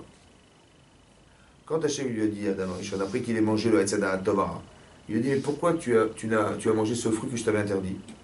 Il a dit, c'est la femme que tu m'as donnée, qui me l'a proposé. Aïcha, Hachem Nadota, il m'a dit qu'il m'a donné. Voilà ce qu'il a dit. Il a manqué de reconnaissance du bien qu'Hachem lui avait procuré de donner cette femme. Il n'a pas reconnu le bien d'elle, il a reconnu le mal. Il dit, comme il n'a pas reconnu le bien de cette femme, du bien qu'Hachem lui a fait de lui avoir procuré une femme, la Karatatov, elle est manquante chez Adam Arishon. Alors, ça va se retrouver, ces petits-enfants, 12 générations plus tard, qui ne vont pas reconnaître le bien qu'Hachem leur a procuré de l'avoir fait survivre du déluge. T'as compris pas? Béné Adam, les enfants de l'homme, cette carence en vérité qu'ils ont là, elle vient de là-bas. T'as compris ce que je veux dire? Encore une fois, la même chose. T'as compris ce que ça veut dire? Ça veut dire qu'on n'est que le produit des influences des autres, peut-être aussi. Maintenant, ça veut dire deux choses pour moi. Soit c'est génétique. Ouais. Soit, c'est que quand tu n'as pas la reconnaissance du bien, eh ben, tu ne la transmets pas à tes enfants. Tu leur dis pas, dites merci, reconnaissez le bien que je vous ai fait, etc., etc., etc., etc. Chose, ça s'oublie. C'est-à-dire quelqu'un qui est éternellement insatisfait, ça peut revenir carrément de l'âme, même aujourd'hui? Ah oui, bien sûr. Ben oui, bien sûr. Mais c'est quoi la Torah? La Torah, c'était pas il y a 2000 ans, c'est d'aujourd'hui ou pas? Tu l'as pas toutes les semaines. Ah, mais c'est-à-dire quoi? C'est-à-dire depuis Adam Arishon, il n'y a rien qui a été réparé? Il n'y a personne qui a fait Teshuvah? Il y a peu de réparation après? La Karatatov Yonah. Mais les petits enfants de Noir, ça leur a manqué. C'est pour ça qu'ils n'ont pas reconnu le bien. Quelqu'un, soit tu raisonnes en te disant je lui dois tout à Hachem, donc tout ce qu'ils m'ont fait, et comment je peux me rebeller? Comment je peux me rebeller? Parce que je ne reconnais pas le bien qu'il me procure. Donc je n'ai pas besoin de lui, donc je me rebelle contre lui. Tu vois? Donc la rébellion, elle vient d'un manque de reconnaissance du bien. Je ne lui dois rien. Mais d'où tu sais que tu dois rien? C'est pas possible, il t'a sauvé la vie. Mais ça vient d'Adam Arishon. Tu te rends compte qu'au départ, c'est un problème de couple. Au départ, c'est quoi? Il a dit, mais c'est la femme que tu m'as donnée, machin. Donc, ils ont un problème de couple. Mais ouais, est-ce que ça peut engendrer? Tu reconnais pas le bien. Tes enfants, ils pourront jamais le reconnaître. T'as compris ce que je veux dire? C'est un truc de malade. Faire attention que chaque chose, il y a des valeurs fondamentales dans la vie qu'il faut développer. Mais si tu ne développes pas et tu n'en parles pas à tes enfants, ça va se perdre un jour. Et ça va se perdre, tu verras que Chaz v'Shalom, ils vont renier Dieu. C'est logique parce que, c'est logique. Parce que y a pas, la reconnaissance du bien, ça peut t'amener à reconnaître qu'Hachem il te fait vivre et que grâce à Dieu, et donc tu dis, moi je lui dois quelque chose, je vais faire les mitzvot. Au moins, minimum. Tu vois ou pas? Mais s'il n'y a pas de reconnaissance du bien, je lui dois rien. C'est possible que des gens soient athées parce qu'ils ont ce problème de reconnaissance du bien. C'est possible. Tu as compris? Ça veut dire qu'on peut être les héritiers des erreurs de nos grands-parents et de nos parents. Et donc nous, on va corriger ça par la Torah, et on va faire teshuva, et on va améliorer ça. Et vous savez ce que ça peut engendrer, ça? C'est comme ça. Un jour, il y aura Tret Amitim, la résurrection des morts. Mais les gens qui sont morts, ils vont revivre. Mais comment, par quelle force ils vont revivre? Écoutez bien. Dans la paracha de la semaine dernière, dans cette paracha, qu'est-ce qu'il a dit Moshe? Il a dit à Korach, vous allez prendre des kétorettes du Kohen Gadol, et vous allez faire des kétorettes. Et si vous réussissez à les faire, vous serez Kohen Gadol, sinon vous allez mourir. Ils sont tous morts. Les Israéliens sur son plan, on a dit, mais c'est vous qui avez tué Korach et toute l'assemblée. Parce que vous leur avez demandé de faire des kétorettes alors qu'ils allaient mourir. Ça va? Donc les kétorettes, elles tuent. Qu'est-ce qu'il a dit Hachem, à Moshe Rabbeinu? Quand il y a eu l'épidémie après la mort de... Après qu'il soit pas, il y a eu une épidémie. Il a dit, Moshe il a dit comment il s'appelle, à son frère Aaron, va allumer les kétorettes qui va arrêter l'épidémie. D'où il savait, Moshe, que les kétorettes arrêtaient l'épidémie. Les kétorettes que vous lisez là. D'où elles arrêtent l'épidémie? Parce que quand Moshe Rabbeinu, la Gemara en Shabbat a dit, quand Moshe Rabbeinu est monté dans le ciel pour récupérer la Torah, les anges ont dit, mais qu'est-ce que tu as besoin d'amener la Torah aux hommes? Maënoch qui t'iskerenu. C'est qui l'homme pour que tu t'en rappelles et de la Torah? Et on fait d'Averot, hein? C'est l'ange de la mort qui lui a donné. Ah ouais. Alors il a dit à Moshe, réponds-leur. Il a dit, c'est marqué dans les 10 commandements, c'est marqué Anochi Hashem Elokecha, Asher Otseticha Me'Eretz Yisraël. Je suis ton Dieu qui t'ai fait sortir d'Égypte. Et vous êtes sortis d'Égypte, vous? Non. Il y a marqué Kaved et Avicha Vetimera, qui respecte ton père et ta mère. Vous avez un père et une mère, non? Donc tu veux que la Torah elle est adaptée à l'homme. Ils ont dit, ah oui, t'as raison, machin. Ils ont accepté. Et ils ont donné des cadeaux. Et le Malach Hamavet, l'ange de la mort, il a dit, si tu veux m'arrêter dans les épidémies, tu fais les kétorettes, ça m'arrêtera. C'est de là qu'il a su que quand il y a une épidémie, on envoie des kétorettes. Mais pourquoi Hachem il a donné cette idée à Moshe Rabbeinu de faire des kétorettes? Parce que eux, les Bnei ont dit que les kétorettes, elles nous tuent. Parce que les Korach, ils sont morts à cause des... Les Korach, ils sont morts à cause des kétorettes. Il dit, mais les kétorettes, c'est pas fait pour vous tuer, c'est fait pour vous faire vivre. Alors pourquoi ils sont morts? Rachid dit, parce que c'est la faute qui nous tue, c'est pas les kétorettes qui vous tuent. Ça va? La kétorette, elles sont faites pour faire vivre les gens. Ah, tu l'utilises mal, ça peut te tuer. Mais c'est la faute qui a tué Korach. C'est pas la kétorette qui a tué Korach. La faute, elle nous tue. Vous avez compris? Pourquoi les gens meurent? Parce que la faute, elle nous tue. Ça va? Quand est-ce qu'on va éliminer la mort alors?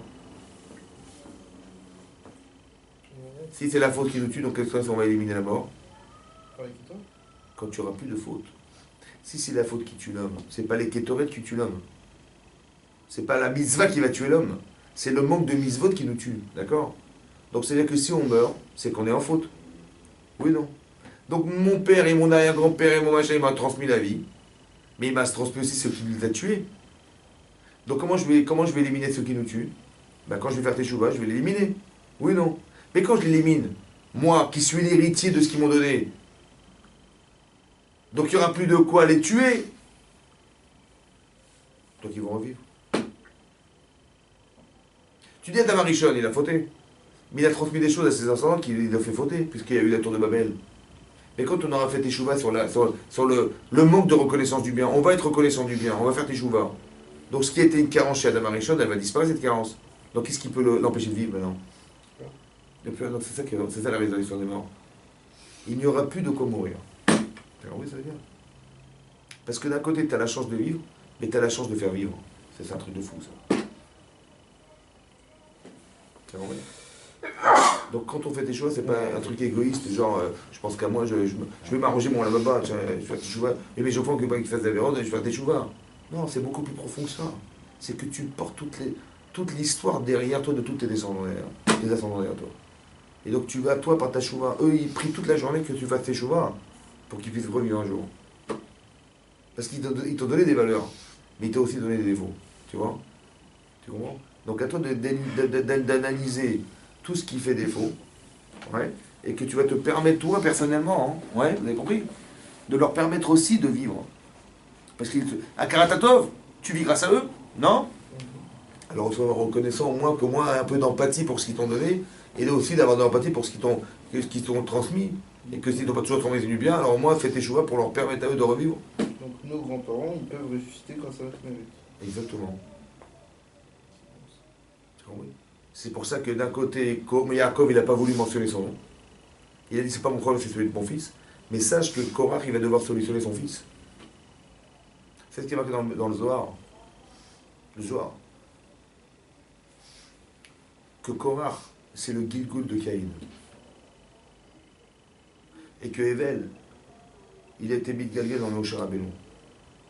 Comment il s'appelle Evel? C'est quoi Evel? Evel, c'est quoi en hébreu Evel? Evel Avalim, Amar Kohelet. Evel. Ça veut dire soit c'est de la vapeur, soit c'est quelque chose qui est infinifiant, qui est du néant. Moshe Anav Mikol Adam. L'homme le plus humble de tous les hommes. Il n'a même pas de parfum de corps, lui. Oui ou pas? C'est qui lui en fait? C'est Moshe Rabbeinu. C'est Evel. Et Caïn, c'est qui Caïn? C'est Korach.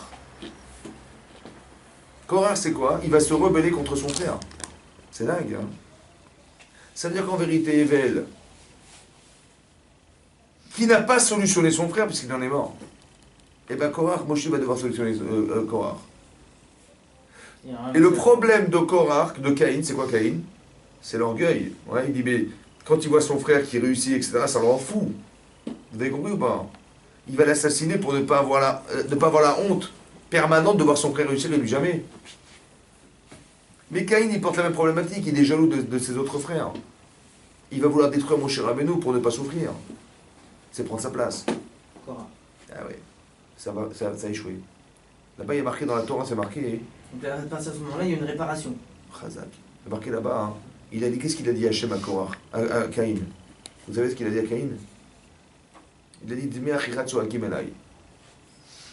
Les sangs de ton frère crient vers moi. C'est quoi les sangs de ton frère? Le sang de ton frère, c'est quoi les sangs? Il dit, parce que toi tu crois que tu avais tué un homme, mais t'as fait un génocide. Toutes les générations qui allaient naître de Eva, tu les as tuées. Les sangs de tes frères. Ça va? Et après c'est marqué comme ça, je vais vous lire la paracha. C'est marqué.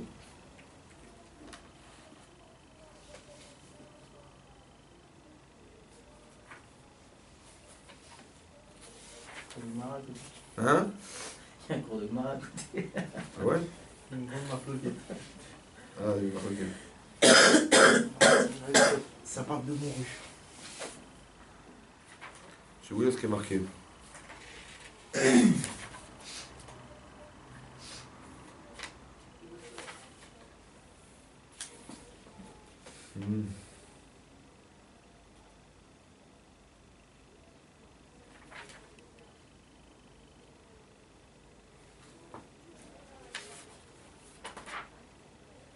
C'est marqué comme ça, que quand Caïn elle a tué Evel, oui,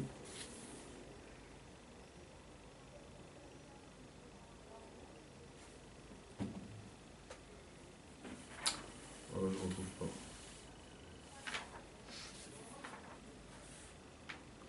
C'est marqué comme ça.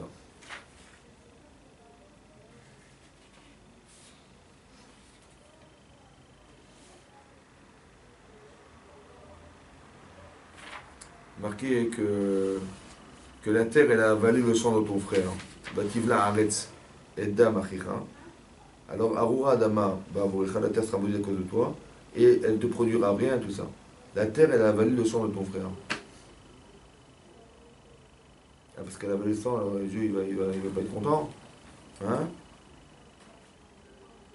La terre elle a avalé le sang. La terre elle a avalé Korach. Tu as compris? C'est une allusion dans la Torah pour expliquer que en vérité, la mission de Caïn, la mission de Korah, c'était de solutionner Caïn. Tu as compris pas? Mais il a raté. Et la terre, elle s'est ouverte. Comme elle s'est ouverte. Tu comprends? Ça fait peur, hein, ça veut dire qu'il faut faire attention à ça. Ça veut dire qu'on ne se rend pas compte que toutes les choses qu'on porte en nous, on a des valeurs. Bon, Hachem, on a des bonnes bidotes, etc. Et on a aussi des petits défauts. Ouais. Un, de faire attention que notre avodat Hachem ne soit pas pollué par des bidotes. Ouais. Comment je vais savoir que je fais les Shem Shamim ou pas? Si je parle de ce qu'Hachem a besoin que soit, c'est les Shem Shamim. Mais si j'ai dit je revendique, c'est un problème. Parce qu'en vérité, lui a dit Moshe Rabbeinu, regarde ce qu'il a dit dans la paracha Moshe Rabbeinu, à Korach, il a dit Hachem, il rapproche les gens qui lui sont proches. Si tu n'as pas choisi, c'est que tu n'es pas assez proche de lui.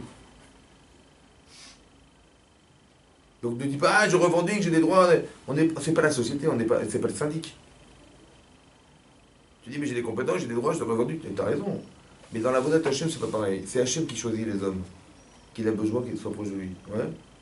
Donc c'est-à-dire que si tu n'as pas été choisi, c'est que bon, tu as des compétences, mais c'est pas celle que tu espérais. Pourquoi tu revendiques quelque chose, si tu penses que ça te revient, alors Hachem te l'aurait donné. Mais il a choisi quelqu'un d'autre. Et c'est même Mélusiel. Ne sois pas jaloux. Dis Baruch Hachem pour lui, moi je vais faire autre chose. Mais pourquoi tu vas absolument casser un système sur prétexte qu'on t'a pas donné ce que tu aurais espéré d'avoir? Ne sois jamais victime de tes ambitions. Parce que si tu vois que ça n'a pas été donné, si tu vois que ça n'a pas été donné encore, tu peux espérer l'avoir. Et quand tu vois que ça n'a pas été donné, ça a été donné à quelqu'un d'autre, tu dis Baruch Hachem pour lui. Parce que c'était lui qu'Hachem il a choisi et c'est lui qui est la meilleure personne pour ce poste. Maintenant moi j'ai autre chose à faire, ben Hachem me dira quoi faire. Mais pas non, je vais tout casser parce que j'ai pas eu ce que je voulais. Je n'ai pas eu ce que je voulais. C'est pas comme ça qu'on est dans la voie d'Hachem. La voie d'Hachem, c'est que tu n'as rien à revendiquer. Tu dois être un tzaddik pour qu'on te donne des missions et que tu remplisses ta vie avec. Et pas dire non, je veux être ça, je veux être ça. Non, c'est pas toi que je choisis. Tu vois la différence? Même dans la faute. Hein? Même dans la faute. C'est-à-dire? J'ai fait une bêtise, j'ai fait telle et telle chose. Non, c'est Hachem qui m'a fait alors dans ce cas-là. Jamais d'avis. Mais il y a toujours le jeu dedans. Non. La différence, surtout si on est victime du passé. Quand j'ai fait une faute, c'est que je suis coupable de mes choix. Hachem, il te donne de l'argent, il te donne un terrain, il te donne des machins, il te donne des... Mais si qu'est-ce que tu fais avec? Si ce problème-là, il vient de 3 ou 4 ou 5 générations en arrière. Alors on est coupable. C'est ça que j'expliquais, c'est un terrain. C'est par rapport à... C'est ça que je t'expliquais, ça n'enlève pas ton libre arbitre. Tu vois que Yoshua Binoun, il avait Sarah de faire du Lachonara, il n'a pas choisi ce terrain-là. Tu as le libre arbitre. Parce qu'il a été mis en garde par Moshe. Peu importe. Il a eu quand même une idée derrière qui lui a dit fais pas ça. Pourquoi il a été aidé par Moshe? Parce qu'il était proche de la Torah, il voulait la Torah lui. Et la Torah l'a sauvé. T'as compris pas? Caleb Ben Yifouné, il est parti à Hebron prier sur le tombeau de Abraham Israël Yaakov pour ne pas tomber dans les Sarah de Meraglim. Il a fait une démarche qui l'a sauvé, tu as compris ou pas? Mais c'est ça qui nous sauve en vérité, on est dans un terrain sensible. Mais si tu t'attaches pas à la Torah, mais qu'est-ce qui peut te sauver la vie? Qu'est-ce qui peut te sauver? Qu'est-ce qui peut t'aider? Rien. Tu as compris pas? C'est pour ça qu'il faut t'attacher à la Torah aux valeurs et à Hachem, parce qu'il n'y a que ça qui nous sauve. Sinon, tu es libre à toi-même et tu vas tomber dans les panneaux, évidemment, parce qu'on a un terrain sensible, on n'est pas là pour rien. On n'est pas là pour rien, donc on a forcément des tares. Évidemment, si on ne serait pas là, on ne serait pas là pour corriger quelque chose. Donc sache qu'on a des problèmes, évidemment. Mais on est sur Terre pour arriver à se coller à la Torah, pour apprendre des choses. Pourquoi je fais court? Pour apprendre ces choses-là, tu vois? Pour apprendre qu'on n'est pas là pour rien, et aussi qu'il n'y a que dans la Torah qu'il y a des solutions. Et quand on le comprend, eh ben on peut savoir d'où on vient, et qu'est-ce qu'on doit réparer, et qu'est-ce qu'on est là pourquoi, tu vois? Et se comprendre, et qu'est-ce qu'on peut améliorer chez soi. Et tout ce que tu peux faire d'amélioration, en priant Hachem, en apprenant la Torah, et en disant ça sent mauvais, je laisse tomber, ça je sens... Tu connais les limites de tes pulsions, etc. Ben c'est comme ça que tu avances. Et c'est comme ça que tu te corriges. Et à force d'avancer, ben après ça s'élimine, évidemment, c'est comme ça. Mais c'est ça l'intérêt, ouais, vous avez compris. Mais il n'y a pas dire que Korach, il n'a pas eu de chance, que Caïn, il n'a pas eu de chance, etc. Non, on connaît notre âme, il ne faut pas tomber dedans. Il faut connaître les limites des choses et savoir que quand on tombe dans des pièges, malheureusement, ouais, c'est qu'on a été trop loin, on n'a pas contrôlé. On n'a pas contrôlé notre passé, en fait. Ouais. De quoi on est issu, de tout ce que nous sommes. Hachem, il a dit, voilà, tu as un Yetzara dedans, il faut que tu travailles là-dessus, il faut que tu saches comment contourner ce problème. Ouais, des fois, c'est tellement pulsionnel que c'est plus fort que toi, donc il ne faut pas rentrer dans le jeu de la pulsion. Ne te mets pas dans des circonstances où tu vas fauter, etc. Vous avez compris? Korach, il revendique des choses. Mais s'il avait raison, Hachem lui aurait donné. Tu dis, ah, Kohen Gadol, machin, mais si c'était vrai, mais il dit, mais non, mais tout est inventé. Tu es obligé de dire que Dieu, il a inventé, que Korach, il a inventé Dieu, il a tout inventé pour dire un truc pareil. Ah. Mais ça peut aller jusque-là. Tu sais pourquoi? Parce que quand tu souffres, C'est une solution. ton cerveau, il va trouver des solutions pour éliminer ta souffrance. Il va t'inventer que Moshe, il a tout inventé. Alors oui. Moshe, c'est un imposteur. Et c'est que comme ça que tu vas te soulager. Je me disais aussi. Et c'est marrant que ton cerveau, il va t'aider à solutionner des solutions, mais il va te faire rentrer dans un shaker, malheureusement, pour te soulager. Mais c'est le seul moyen qu'il avait. Parce qu'on n'est pas suicidaire. Donc tu es obligé de trouver des solutions intellectuellement qui vont te soulager, mais ces solutions, elles sont shaker. Parce qu'elles sont issues d'un shaker au départ. C'est un mensonge. Alors ce qu'il faut faire, c'est comme ça. On apprend la Torah, vous savez pourquoi? Non pas pour que tu arrives à assouvir ce que tu as envie d'avoir, mais d'analyser est-ce que ce que tu as envie, c'est juste. Tu sais pourquoi on apprend la Torah? Tu sais pourquoi on apprend la Torah? Pour que quand tu as envie de quelque chose, tu dis, tu as une référence à la Torah dans ta tête. Est-ce que c'est de la Torah, ça? Est-ce que c'est Hachem, ça? Est-ce que c'est... Eh bien, tu analyses. Pas tu dis, non, tout ce que j'ai envie, je le fais. J'ai envie d'être Kohen Gadol, j'ai envie de machin. Tu dis, ouais, il n'y a pas de problème, on va t'organiser ça, t'inquiète pas. Tu sais, ça fait tellement mal au ventre, allez, on va t'organiser ça, tu vas intellectualiser ça pour essayer d'arriver à la solution. La demande, elle est un peu bizarre. Je veux quelque chose... je vais contre Dieu, mais je vais être au maximum pour Dieu. Non, t'es avec Dieu. Non, lui, il pense qu'il est avec Dieu. C'est Moshe qui s'est gouré. Oui. C'est lui l'imposteur. Et on va le dénoncer. Oui. Tu es obligé de t'inventer ça pour te soulager. C'est pas normal. Mais tu le sais pas, toi. Mais il faut être dans la Torah pour se rendre compte de ce problème.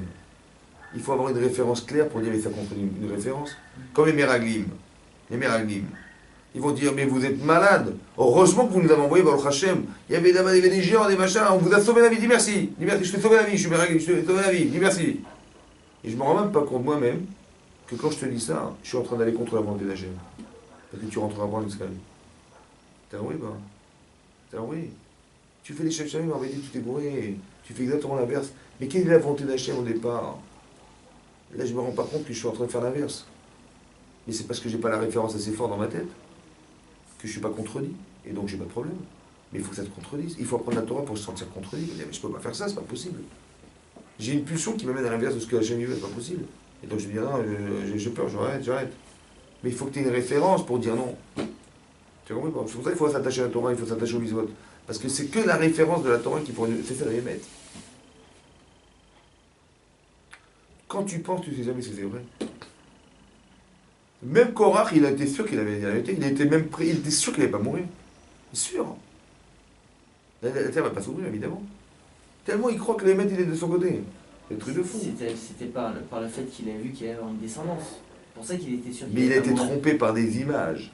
Tu vois, du coup, il est rentré encore plus dans son jeu. Parce qu'il a vu qu'il allait avoir une descendance. Exactement. C'est encore un aspirateur de Yetzirah. C'est un aspirateur de Yetzirah. Alors que ça venait pas de lui, ça venait de ses enfants. Et lui, il croit que c'était lui. Il dit, mais regarde ce que j'engendre, machin. Il y a ceux qui se trompent. Mais c'est que, tu comprends, c'est que venir alimenter un besoin profond de soulager une frustration qu'il a eu un jour de ne pas avoir été donné. C'est ça qui est dingue. Vous comprenez comment ça marche? C'est très subtil.